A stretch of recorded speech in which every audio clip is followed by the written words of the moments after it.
عبادت میں کچھ کمزوری ہو تو میں اس کی طرف ہمدردی کروں گا، مگر الحمدللہ تم نے ہی مل کر اس کو دفع کر دیا، لہٰذا اب میں تمہارے اعمال تولنے کے ترازو میں اس کے کام آؤں گا۔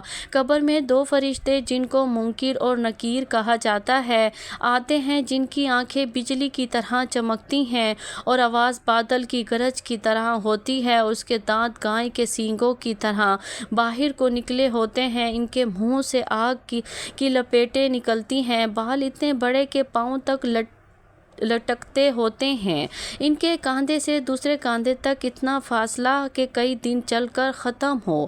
مہربانی اور نرمی ان کے پاس بھی نہیں گزرتی، لیکن سختی کا معاملہ مومنوں کے ساتھ نہیں کرتے، بلکہ پھر بھی ایسی ڈراؤنی شکل و صورت کی ہیبت ہی کیا کم ہے۔ ان دونوں کے ہاتھ ایک بہت بڑا لوہے کا ہتھوڑا ہوتا ہے، جس کو اگر تمام دنیا کے جن اور انسان مل کر اٹھانا چاہے اٹھانا تو درکنار اس کو ہلا بھی نہیں سکتے۔ وہ آ کر مردے سے کہتے ہیں بیٹھ جا، مردہ ایک دم اٹھ کر بیٹھ جاتا ہے اور کفن اس کے سر سے نیچے سرک جاتا ہے۔ وہ سوال کرتے ہیں تیرا رب کون ہے، تیرا دین کیا ہے، تیرا نبی کون ہے؟ اگر مردہ نیک ہوتا ہے تو کہتا ہے میرا رب اللہ ہے جو واحد لا شریک ہے، میرا دین اسلام ہے، میرے نبی حضرت محمد مصطفیٰ صلی اللہ علیہ وآلہ وسلم ہے۔ یہ سن کر وہ دونوں کہتے ہیں تو نے سچ کہا، تو اس کی قبر کی دیواروں کو سب طرف سے ہٹا دیا جاتا ہے، جس سے وہ چاروں طرف سے بہت وسیع ہو جاتی ہے۔ اس کے بعد فرشتے کہتے ہیں سر اٹھاؤ۔ مردہ جب اوپر کو سر اٹھاتا ہے تو اس کو ایک دروازہ نظر آتا ہے جس میں جنت نظر آتی ہے، اور وہ کہتے ہیں اللہ کے دوست وہ جگہ تمہاری رہنے کی ہے، اس وجہ سے کہ تم نے اللہ تعالیٰ کی اطاعت اور فرما برداری کی ہے۔ حدیث پاک میں آتا ہے جس کا مفہوم کچھ اس طرح سے ہے کہ رسول اللہ صلی اللہ علیہ وآلہ وسلم نے ارشاد فرمایا قسم ہے اس ذات پاک کی جس کے قبضے میں میری جان ہے کہ مردہ کو اس وقت ایسی خوشی ہوتی ہے جو کبھی ختم نہیں ہوگی۔ اس کے بعد وہ فرشتے کہتے ہیں اپنے پاؤں کی طرف دیکھ، جب وہ دیکھتا ہے وہ دوزخ کا دروازہ نظر آتا ہے جس سے دوزخ کا حال نظر آتا ہے۔ وہ فرشتے کہتے ہیں اے ولی اللہ تو نے اس دروازے سے نجات پا لی۔ اس وقت بھی بندے کو اس قدر خوشی ہوتی ہے جو کبھی ختم نہیں ہوگی۔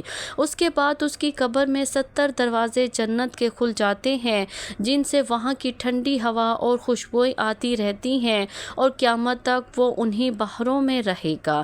کیسی خوش نصیبی ہوگی وہ روح جس کے ساتھ اللہ تعالیٰ اپنی مہربانی اور رحم اور کرم کا سلوک فرمائے گا۔ جب نافرمانی کرنے والا قبر میں رکھا جاتا ہے تو قبر اس پر اتنی تنگ ہو جاتی ہے کہ اس کی پسلیاں دوسری پسلیوں میں گھس جاتی ہیں، اس پر کالے سانپ مسلط کر دیے جاتے ہیں، اس کی ناک اور پاؤں سے کاٹنا شروع کرتے ہیں، یہاں تک کہ درمیان میں دونوں طرف کے سانپ آ کر مل جاتے ہیں۔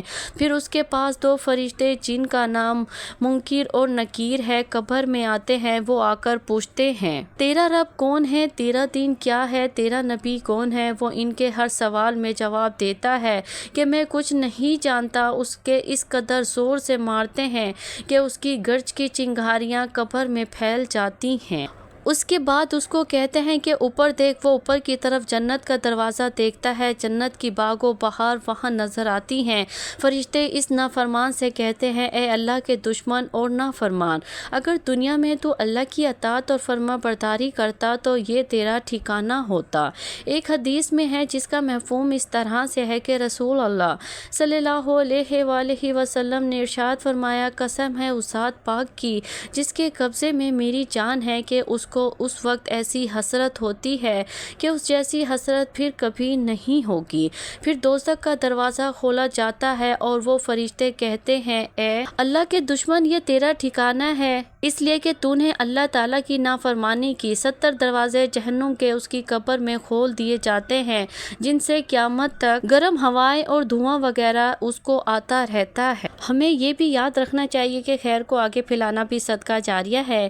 یہ ایمان افروز اور قیمتی معلومات آپ تک پہنچانے میں ہمیں بہت محنت لگی ہے، لہٰذا ہماری محنت کو سراہتے ہوئے اور اس نیکی کو آگے بڑھانے کے لیے اس ویڈیو کو لائک ضرور کیجیے اور اپنے پیاروں کے ساتھ شیئر فرما دیجیے چاہیے تاکہ کسی اور کی پریشانی بھی اس عمل سے دور ہو جائے اور وہ نماز کی طرف آ جائے اور اللہ تعالیٰ کو اپنا لے، دنیا داری کو چھوڑ دے۔ اگر آپ کو اس طرح کی ایمان افروز اور معلوماتی ویڈیوز دیکھنا چاہتے ہیں تو ہمارے چینل کو سبسکرائب کر لیں، گھنٹی کا بٹن بھی دبا دیں تاکہ آپ کو ہماری ہر نئی ویڈیو کا نوٹیفیکیشن ملتا رہے۔ سب سے اہم بات، کمنٹس میں اللہ تعالیٰ کے 99 بابرکت ناموں میں سے کوئی سا ایک نام تحریر فرما دیں۔ یہ نیکی کا ایک چھوٹا سا قدم آپ کے لیے آخرت کی بہتری کا ذریعہ بن سکتا ہے۔ اب اجازت دیجیے، اللہ حافظ۔ اللہ تعالیٰ ہم سب کا نگہبان ہو۔